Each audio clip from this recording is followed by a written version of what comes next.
outra alteração que me chamasse a atenção naquele momento, e a gente podia organizar essa aula baseado aí dentro da avaliação, tá? Então, vamos ao seguinte. Eu separei para a gente identificar 2 complexos. Um complexo que é muito comum da gente identificar, que é o complexo articular do ombro, né? Então, às vezes, cria uma certa dúvida na região da escápula ali, os músculos. E separei também o complexo do quadril, onde a gente também vai estudar toda a dinâmica dessa articulação. Então, primeira coisa, a gente precisa de entender como é a articulação em si. Quando eu estou falando de ombro, eu estou falando de uma articulação com muita mobilidade. Tanta mobilidade tem essa articulação que vocês vão notar que ela tem muito mais predisposição à lesão do que a articulação abaixo, que a gente quer estudar, esse complexo abaixo, que é a articulação do quadril. O quadril tem muita estabilidade, enquanto os ombros têm muita mobilidade. Articulações mais móveis têm mais predisposição à lesão. Estabilidade tem lesão? Sim, tem lesão. Mas a gente sabe que as articulações que têm mobilidade, elas conseguem ter uma maior capacidade de lesionar. Então a gente tem no joelho, né, uma articulação móvel.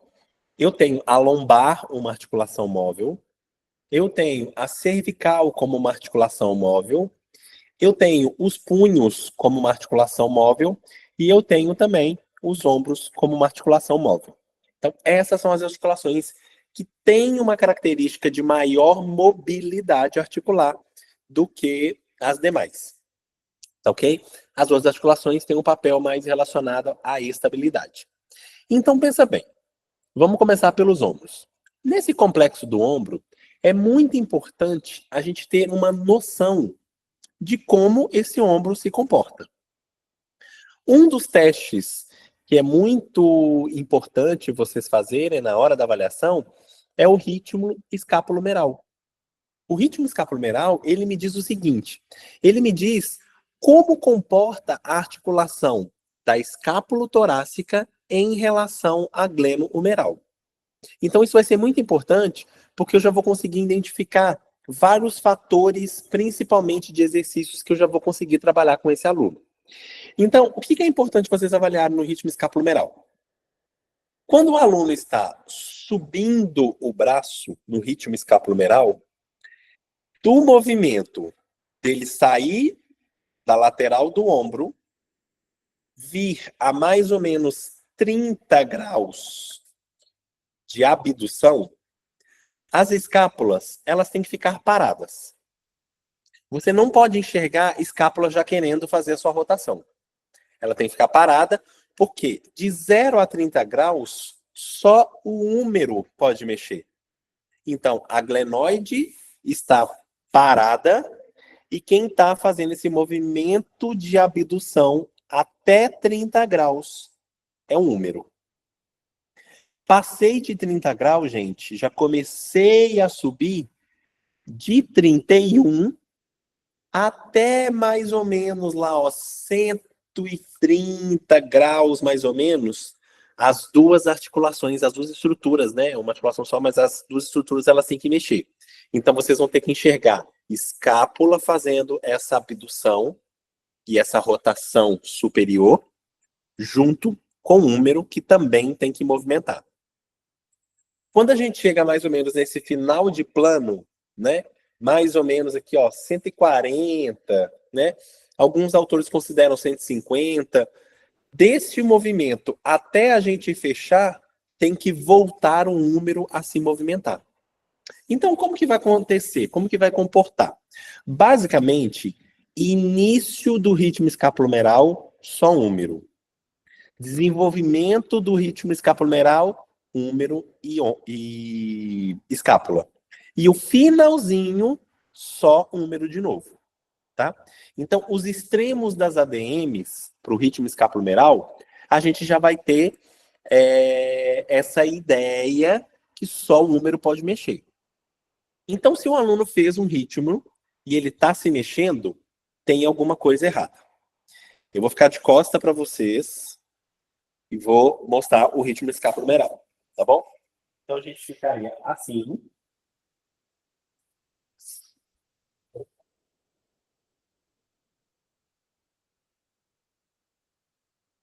Vou segurar aqui para ficar um pouquinho mais fácil.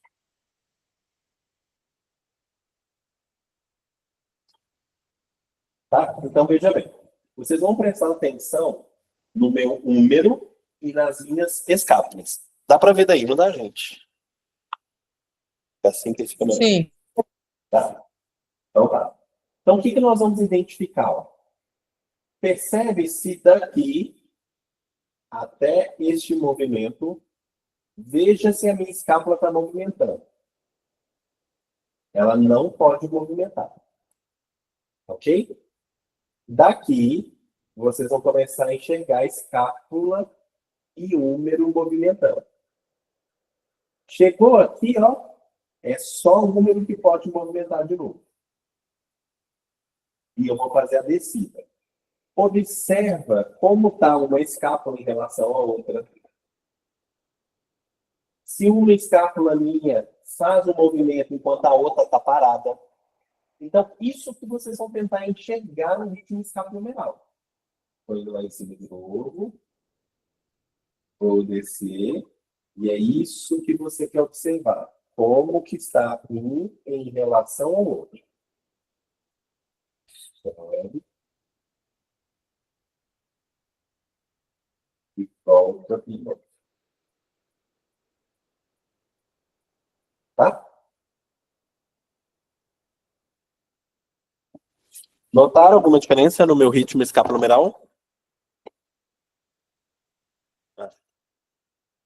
Perceberam alguma alteração? O que vocês notaram de diferença no meu ritmo escapulomeral?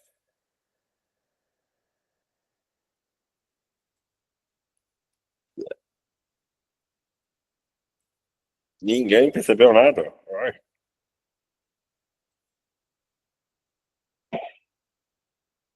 Ninguém percebeu nada, gente? Não é possível. O que vocês conseguiram enxergar no ritmo escapulomeral?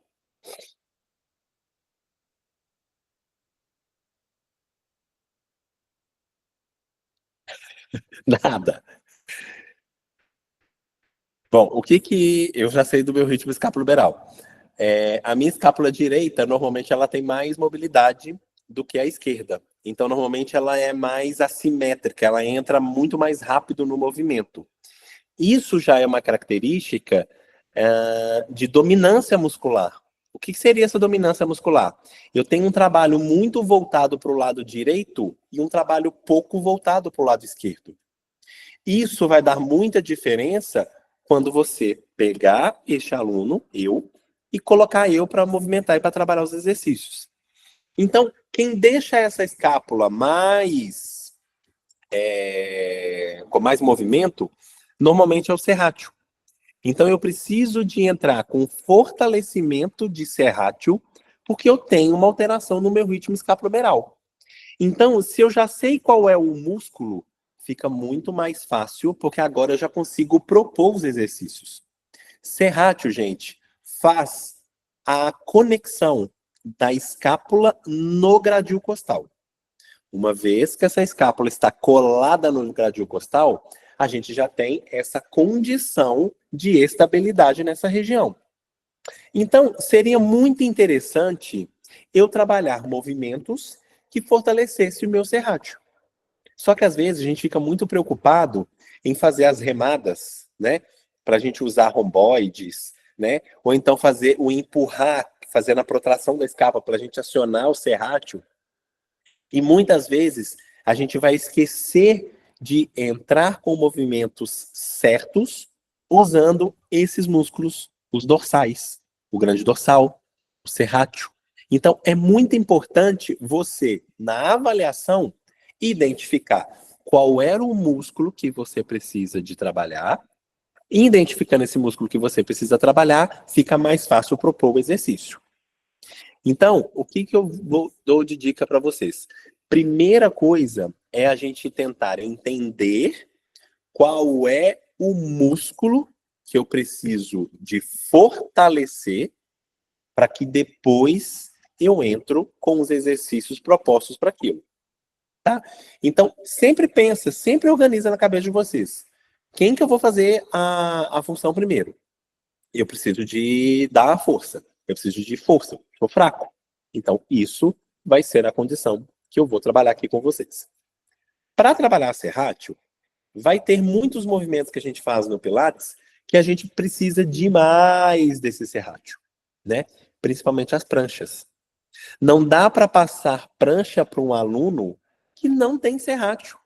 Então, por exemplo, na minha aula, eu não ia propor, inicialmente, exercícios de prancha para mim, porque essa prancha ela vai precisar de uma construção, de uma força, e eu não vou pegar esse aluno que mal tem serrátil e já vou colocar para ele fazer prancha. Então, é interessante, primeiro, eu escolher quais exercícios que eu trabalho, às vezes de forma isolada, depois de forma isolada, numa forma de grupo muscular, e depois com uma ação específica. Aí fica muito mais fácil da gente poder trabalhar. Então, a primeira coisa que eu pedi para vocês seria o trabalho de identificar qual é o músculo que eu estou com a fraqueza muscular, tá? Eu vou pegar uma mini band e aí eu vou trabalhar com a mini band exercícios para a gente trabalhar esse serrátil, tá?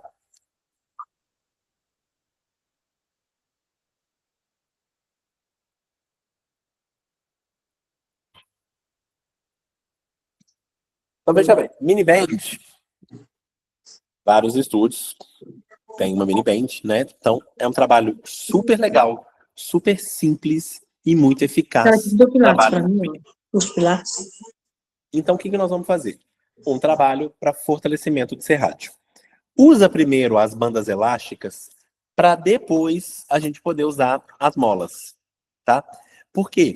Porque é muito mais interessante você primeiro trabalhar uma resistência mais fraca em quem não tem condição, né? Para que depois você consiga trabalhar um trabalho de força e isso seja mais eficaz. Eu vou tentar colocar ali, acho que para vocês enxergarem.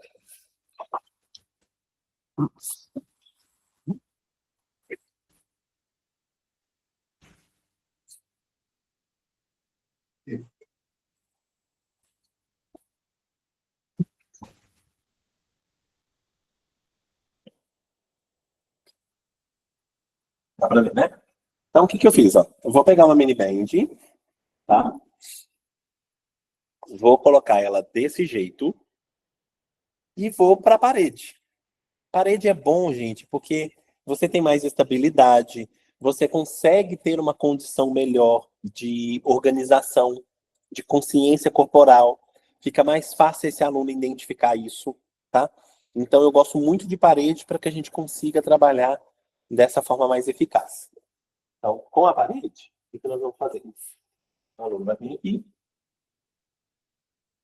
eu apoio, deixo ele bem perto da parede, e aí eu vou começar a trabalhar só uma ativação do serrátil. O que eu vou pedir para o aluno? Fica melhor ficar também sem a camisa, para vocês enxergarem nas escalas. Eu quero que vocês percebam que, por exemplo, eu tenho a escápula alada. Eu quero que vocês percebam como que o trabalho de serrátil vai fazer com que essa escápula colhe no gradil costal.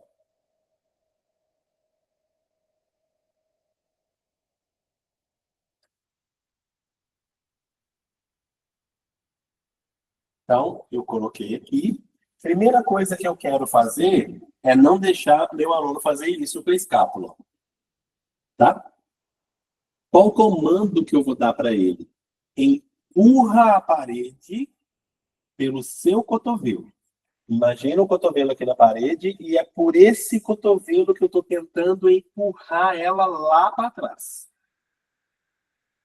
Então, aqui, ó, eu empurro ela lá para trás para que eu tenha essa estabilidade, tá? E com essa estabilidade, eu já estou começando a ativar a musculatura estabilizadora. Já fica muito mais fácil o meu trabalho, porque eu já estou estabilizando melhor a região da escápula. Uma vez que essa escápula está estabilizada, eu já consigo trabalhar mais trabalho de força. Eu já conseguiria vir, ó, para fora e para dentro, de um lado e para o outro, sempre empurrando, nunca deixando ela lá. Eu empurro. Trabalho numa diagonal, eu venho aqui em cima e volto lá em cima e volto, tá? Poderia trabalhar com as mãos, tá? Abre aqui, ó, e trabalha aí sem empurrar. Isso vai ajudar a estabilizar demais a escápula do aluno. Depois que ele tem este trabalho de estabilidade, aí sim esse aluno tem capacidade de entrar numa prancha. Eu não vou passar uma prancha para um aluno, eu não vou passar uma prancha para o aluno enquanto ele não tiver escápula suficiente para isso.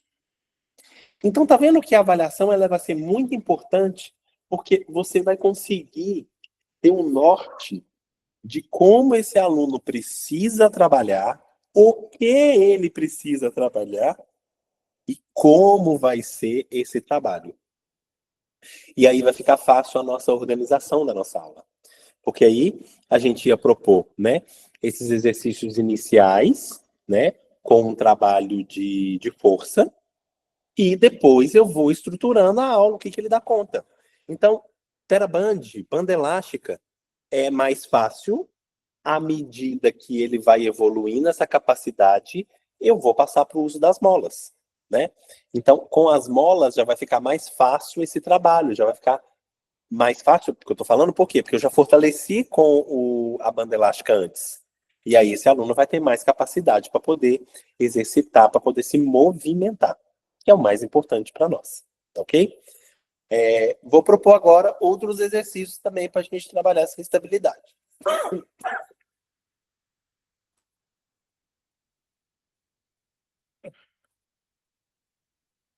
Espera aí.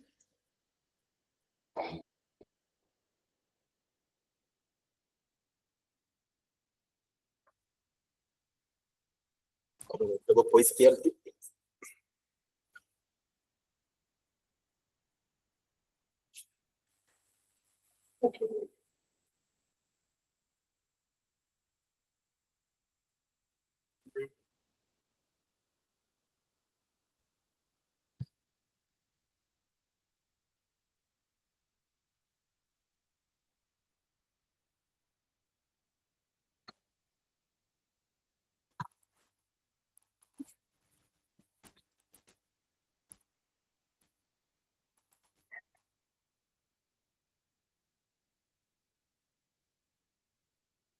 Então aqui eu vou fazer um trabalho com a roll down, tá? Então a barra, a push bar, ela é muito boa para a gente fazer esses trabalhos de estabilidade para o ombro, tá? Porque agora eu vou pensar em estabilizar esse corpo como um todo. Então veja bem, eu levo a palma da mão para frente, seguro, e aqui o que eu preciso perceber? Se esse aluno faz isso com a coluna na hora que ele segura essa barra, tá? Ele não pode fazer isso com a coluna, fazer uma anteroversão, jogar o bumbum pro alto. Por quê? A tendência é a gente perder a força aqui e querer trabalhar o empinar. Então, posicionamento é uma das condições mais importantes que a gente vai ter com a escolha dos exercícios. Eu preciso de enxergar que este exercício ele tem que ser feito de uma forma estabilizada. Eu não posso deixar compensar em outras articulações, principalmente uma articulação que eu estou trabalhando especificamente, tá?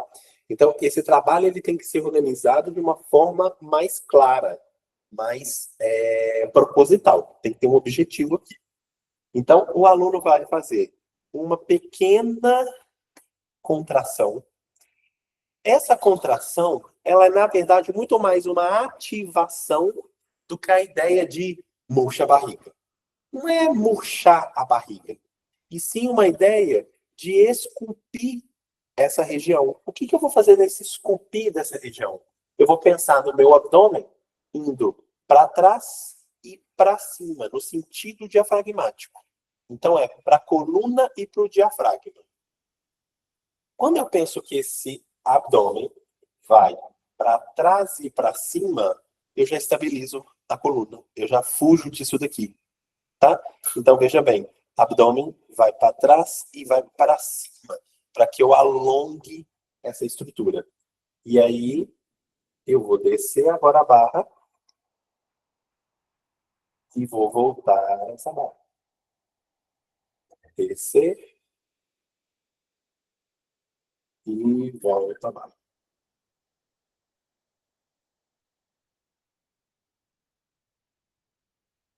Tá? Sem deixar o arqueamento acontecer.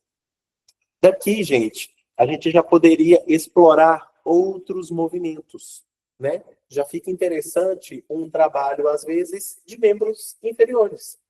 Eu poderia descer a barra e, à medida que eu desço a barra, eu subo no salto, já trabalhando a panturrilha. Então, eu já conseguiria aqui, ó, descer barra, subir na ponta do pé, tá? Tá dando para enxergar aí, mas eu estou subindo na ponta, tá? Então, quando eu desço a barra, eu subo na ponta. Toma cuidado para essa ponta não ir para frente. Eu estou pensando em ir para o teto, para cima, e volto lá de novo. Posso segurar na ponta dos pés e, sem perder o apoio da ponta dos pés, eu só faço barra. Só barra. E não deixa você perder a ponta dos pés. Tá? Eu poderia trabalhar também movimentos diafragmáticos aqui. Sustento a barra e trabalho uma ins e uma expiração. Então, já posso associar também esse trabalho de braço com trabalho respiratório. Isso vai ser muito importante, porque esse trabalho respiratório vai trabalhar caixa torácica. E à medida que eu trabalho essa caixa torácica, eu já vou ter condição também para que escápula cole no gradiocostal. Lembra que a articulação escápulo-torácica é uma articulação falsa. Ela não tem cápsula articular, ela não tem líquido sinovial. Ela é uma articulação onde músculos e fáscia faz com que essa escápula cole nesse gradiocostal. Então, ela é totalmente muscular, totalmente por ativações musculares. E isso vai ser muito importante vocês pensarem na hora de escolher o exercício. Então, associar esses movimentos respiratórios vai ser muito, muito, muito eficaz para trabalhar nas estabilidades aqui do ombro, tá? Aqui também eu gosto de trabalhar muito movimentos por trás.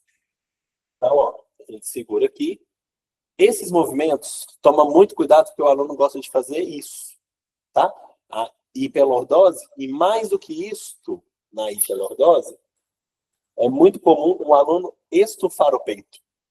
E a gente tem que pensar que essas costelas, elas têm que ficar para dentro e não estufada. Então, eu costumo até dar como um comando de hands-on para o aluno, eu costumo falar com ele para ele imaginar que as escápulas dele são, desculpa, escápula não, que o externo dele, as costelas, são tímidos. Então, sua costela é tímida, não deixa ela mostra, deixa ela tímida, uma costela acanhada, tímida, tá? Então, eu uso muito esse comando verbal. Então, a gente segura aqui do lado, busca o abdômen para trás e para cima, e agora eu começo a pensar em levar essa barra para baixo e para cima. Passando perto aqui, ó, do seu braço, das suas costas, desculpa. Então, eu vou para baixo e para cima. Para baixo e para cima. Tá? Daqui, a gente poderia afastar um pouquinho, alongar o braço, destravar um pouquinho o cotovelo e vir pensando para baixo e trazer aqui, ó. Como se a roll down fosse encaixar aqui, ó, na estrutura do bumbum. Eu estou tentando trazer a roll down para cá, ó. Então, eu pego essa roll down e tento trazer ela lá para baixo. Cotovelo destravado para eu não forçar a fossa poplítea, tá, gente? E a gente pode fazer o movimento agora combinado. Eu posso ir, colar, voltar naquele primeiro exercício, subindo a barra, levando a barra para trás, posição inicial e já arrasto lá embaixo. E subo, levo lá atrás, arrasta lá para baixo. E posso fazer o inverso. Vou por aqui, dobrei, juntei. Desço por aqui, vou lá atrás, dobra e junta. Tá? Dando um trabalho de quê? De estabilizadores da escápula. Então, esse trabalho vai ficar muito, muito, muito potente quando você agora utiliza as molas. As molas vão ter uma instabilidade maior, porque ela tem uma carga maior do que o TheraBand, do que a banda elástica. E, consequentemente, uma carga maior vai ficar mais difícil para você se estabilizar. Tá ok? Então, a gente precisa de fazer essas linkagens na hora que a gente vai buscar o trabalho do nosso aluno, né? O que eu enxerguei? Fraqueza no músculo tal. O que eu vou trabalhar? Isso e aquilo, tá? Então, isso vai dar uma permissão muito melhor de trabalho voltado ao Pilates, tá? Dúvidas aqui, gente?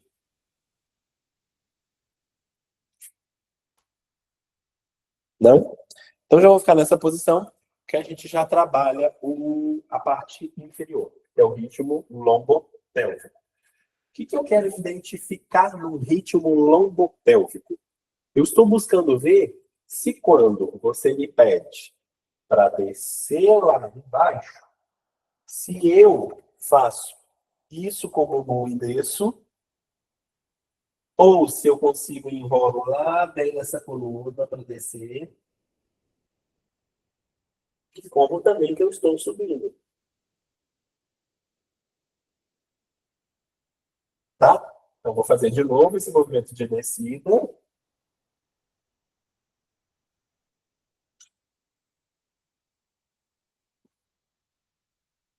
E vou pensar na subida. O ritmo lombopélvico não quer saber, tá? Se você consegue colocar ou não a mão no chão. Não é isso que eu vou observar no ritmo lombopélvico. O ritmo lombopélvico, eu quero perceber como que o aluno vai descer, como que ele vai subir. Que estrutura ele usa para descer? Que estrutura que ele está usando para subir? Ele desce com o quadril parado e a lombar que faz esse movimento de descida, com a lombar reta. Ele desce fazendo retroversão e aí você consegue descer. Ou ele desce empinando e levando a mão lá no chão. Então, são essas alterações que eu vou buscar no meu ritmo lombopélvico. Tá? Eu quero ver qual o nível que você tem de comprometimento, de entendimento com esse rolamento lá para baixo.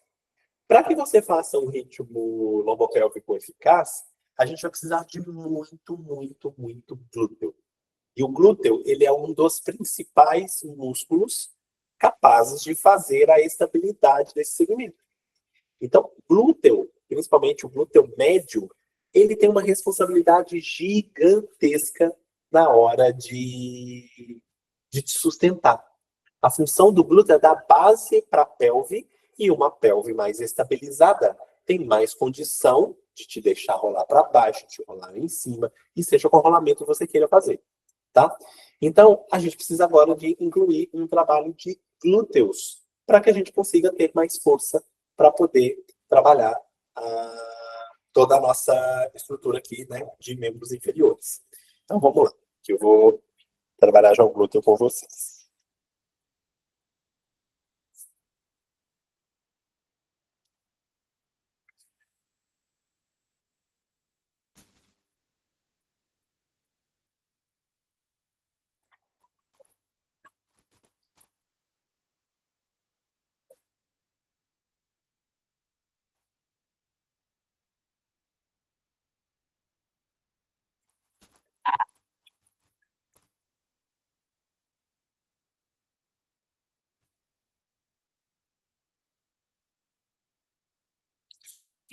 Dá para ver, né?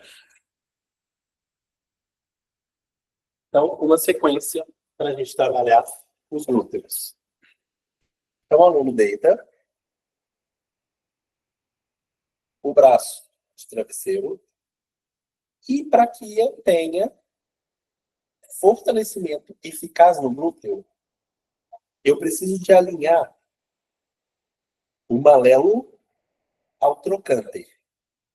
Se eu deixar a perna aqui na frente, ó, joelho na frente do meu trocânter, pé à frente do trocânter, eu tenho uma condição de força. Principalmente pela banda iliotibial. Se eu alinho o malelo ao meu trocânter, a gente vai potencializar muito a ação do glúteo. Então eu deito e primeiro a gente pode pedir o movimento da ostra. Abre o joelho e volta de novo. Qual comando é importante aqui? Você pensar que a abertura ela acontece tanto nessa perna quanto nessa perna. Eu não vou pedir para o aluno simplesmente abrir a de cima. Ele tem que fazer força com as duas, para que os dois glúteos trabalhem em sincronia. Então, o que eu faço? Ó? As duas pernas abrem. Essa daqui, ó, eu dou o comando para ela abrir, porque quanto mais ela descer, mais ela vai estabilizar essa pelve. E a minha função não é um exercício para estabilizar a pelve, é um exercício simples, mas de grande valia para um paciente que tem fraqueza do glúteo. Tá? Então, eu já consigo aqui abrir e fechar. Poderia, né, numa sequência de exercício, tirar joelho e pé no movimento paralelo. Mesma coisa, eu estou buscando abrir as duas pernas para que eu estabilize esse padrão. Fiz, sei lá, 8, 10 repetições. Posso pedir para a perna ficar no nível do trocante. Então, ó, no nível do trocante. Daqui eu peço o movimento para frente e eu continuo nessa linha do trocante e vou lá para trás. Vou à frente e vou atrás. Posso parar na linha do quadril e começar movimento de círculo. As duas pernas estão estabilizando. Essa perna de baixo eu estou sempre tentando colar ela cada vez mais no mat. Aqui eu estou fazendo em cima do Cadillac para ficar mais fácil para vocês enxergarem. Mas eu poderia da mesma forma. Eu estou estimulando, estou fazendo essa abertura para que aconteça um movimento de estabilidade nos dois flancos. Tá? Posso vir pela volta também, ó, dessa parte. Eu faço esse ciclo agora em volta. Tá? Daria também para a gente agora pensar nos dois joelhos indo para baixo e eu subindo só o pé. Cuidado para que essa subida do pé não te desestabilize a sua pelve. Eu quero uma pelve fixa e é o pé que levanta. Isso daqui, ó, o quadril, eu estou sempre mandando ele para o chão. Em volta. Daqui, eu poderia trabalhar vários movimentos, inclusive o movimento da outra também com os pés no alto. Eu poderia ficar ó, com os pés no alto, voltar, abrir e fechar a perna, mas sem esse pé descer. Eu mantenho ele lá em cima o tempo todo. Tá? É um movimento que a gente poderia pensar de estabilidade aqui para esse quadril. Tá?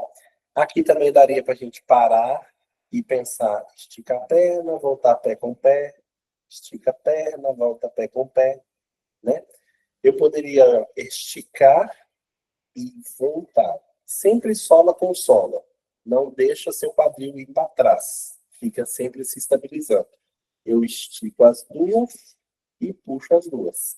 A perna de baixo nem encosta no chão. Eu só penso em esticar e só penso em voltar, tá? Então, são movimentos muito eficazes para que a gente consiga um trabalho de glúteo. E várias vezes a gente fica pensando, né? Como eu vou fortalecer o glúteo do meu aluno? Exercício é mais indicado para esse fortalecimento glúteo. Gente, tem várias propostas de fortalecimento. Cada um com seu objetivo. Mas, basicamente, o glúteo, como ele é um músculo que vai estabilizar muito a pelve, ele vai ser basicamente uma estrutura onde essa estabilidade vai dar um conforto melhor para que a própria coluna que se insere nessa estrutura que a pelve se estabilize. Porque imagine, se eu for fazer uma analogia, o glúteo médio, ele é como se fosse uma terra. Vamos supor que a gente vai plantar um vaso, tá? Vou plantar uma árvore num vaso. Então, eu peguei a estrutura da árvore, imagina uma palmeira, um coqueiro. Se eu pegar um vaso e só colocar o coqueiro, esse coqueiro vai desestabilizar. Então, pensa que esse coqueiro é a coluna vertebral. Para que ele consiga ficar fixo na estrutura do vaso, eu preciso de terra. É a terra que vai dar essa estabilidade ali para que o coqueiro se estabilize na própria terra e tenha a estabilidade articular. Então, o glúteo médio, ele vai fazer exatamente esse papel. A função do glúteo médio é dar a estabilidade para essa coluna, tá? Vinda por esse fortalecimento da musculatura glútea. Então, glúteos, gente, é importantíssimo o trabalho deles, importantíssimo. Eu até falo com os meus alunos, se você não sabe por onde começar a fortalecer, se não sabe por onde começar a sua avaliação, sempre comece pelo diafragma e pelo glúteo. A maioria das pessoas podem ter fraqueza nessas estruturas, né? Quando o paciente tem dor, aí eu já não concordo tanto. Várias vezes, principalmente para dor lombar, o glúteo é um grande vilão das dores lombares, tá? Quando o paciente tem essa dor lombar, ele normalmente tem um tensionamento no glúteo. Então, dificilmente o glúteo vai ser um dos músculos que eu vou imaginar fortalecer quando eu tenho uma lombalgia, tá? Então, não é o meu primeiro momento de fortalecimento, não, tá? Então, basicamente, a gente tem como essas estruturas, serrátil, muito importante para estabilizar a escápula, pelo ritmo escapulomeral, e o glúteo médio como um grande músculo, né, para que aconteça a estabilidade articular, pensando numa pelve, tá? Dúvidas aí, gente? Nenhuma? Coisa boa. Oi, Ellen, tô vendo, tô vendo.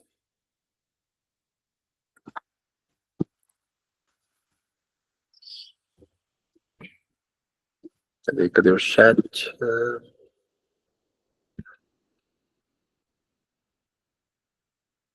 Pode falar, tá, Ellen? Se precisar, pode abrir o áudio.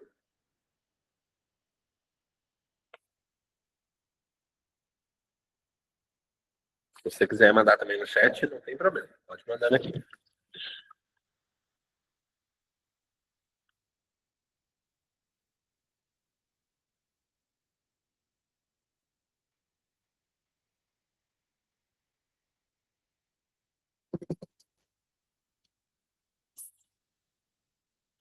Você disse no caso da dor lombar, sim.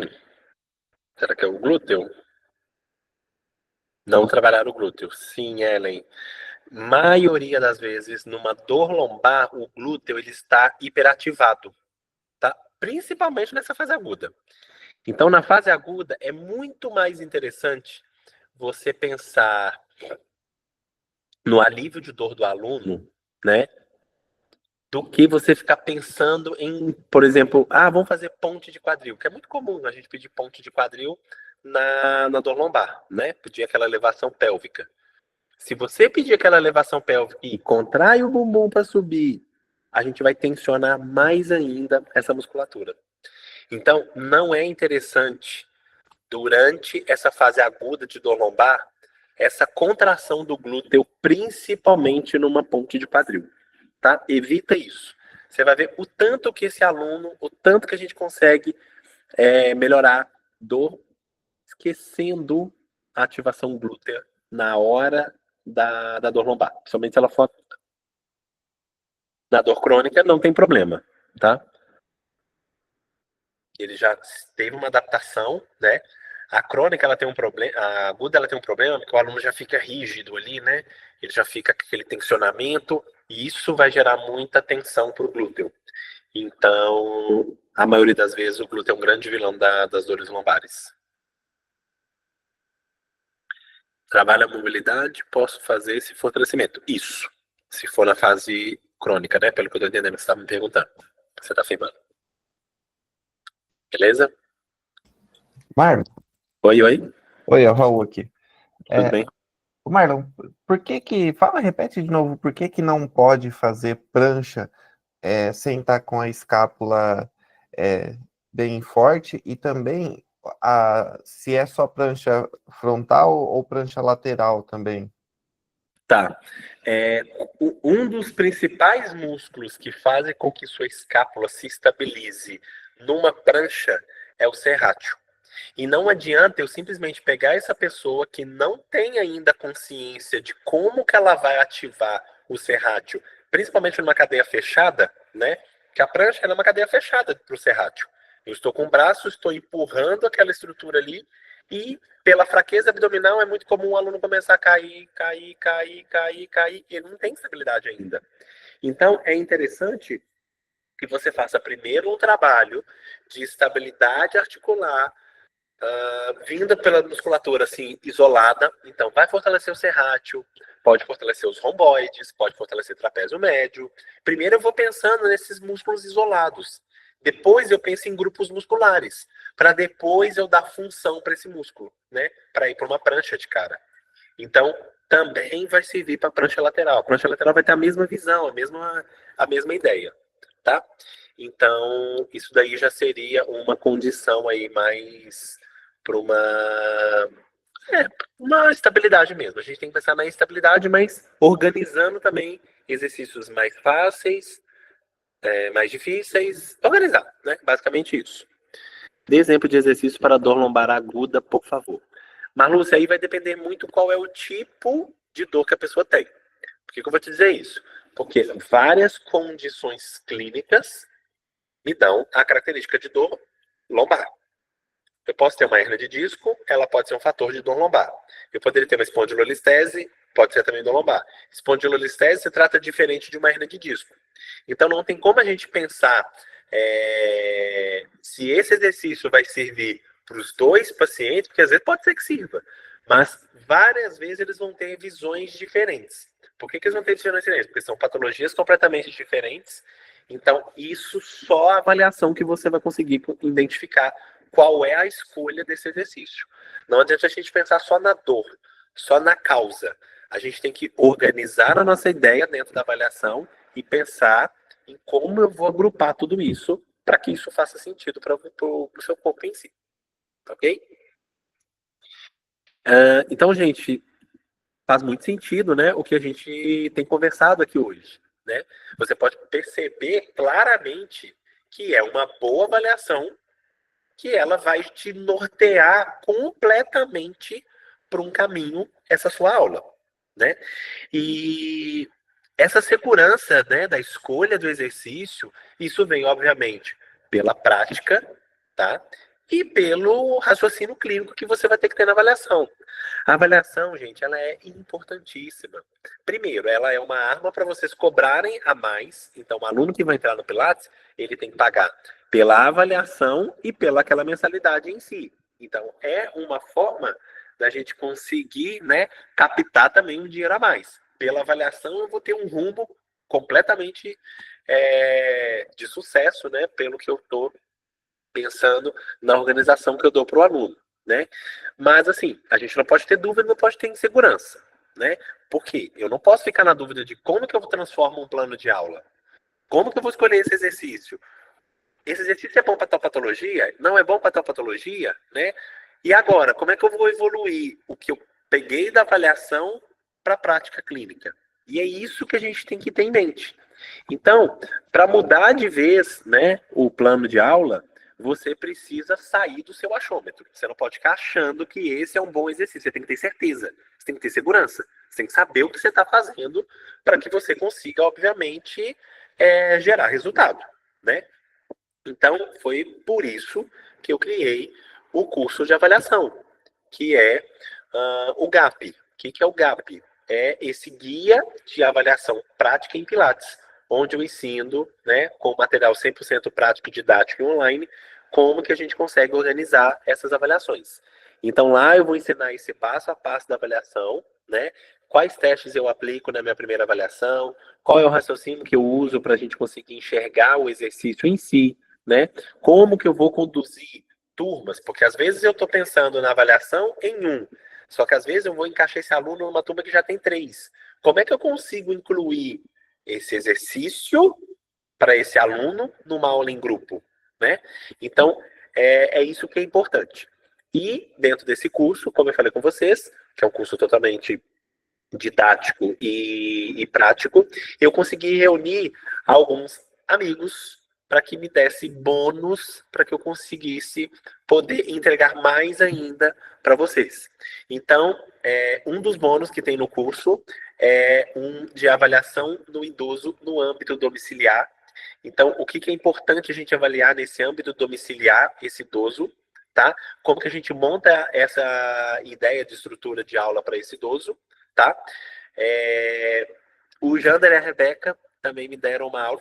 Desculpa, quem me deu esse bônus da avaliação de idoso é uma amiga, fisioterapeuta, que formou inclusive comigo, a Gabriela Rodrigues, e ela trabalha com muitos idosos, principalmente ela é especialista em atendimento domiciliar, e aí eu pedi para ela que ela colasse isso para mim, tá? O Jander e a Rebeca, uma aula completa no Reformer Tower e na Box, tá? Do Reformer. Tem a Thalissa Laranjeiras, que tem um bônus dela sobre Mat Pilates, né? O poder do corpo. Então, como que você otimiza essas aulas dentro do seu Mat Pilates.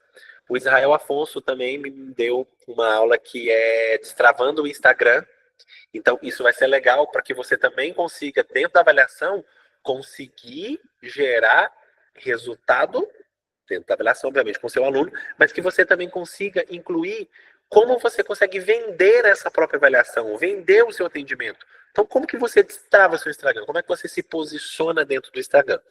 E a Jaque Carvalho também me ofereceu uma aula que é sobre precificação do Pilates. Como que eu vou precificar esse Pilates? Quanto que eu cobro? Por que eu estou cobrando esse valor? O que eu tenho que embutir dentro do valor? E por aí vai, tá?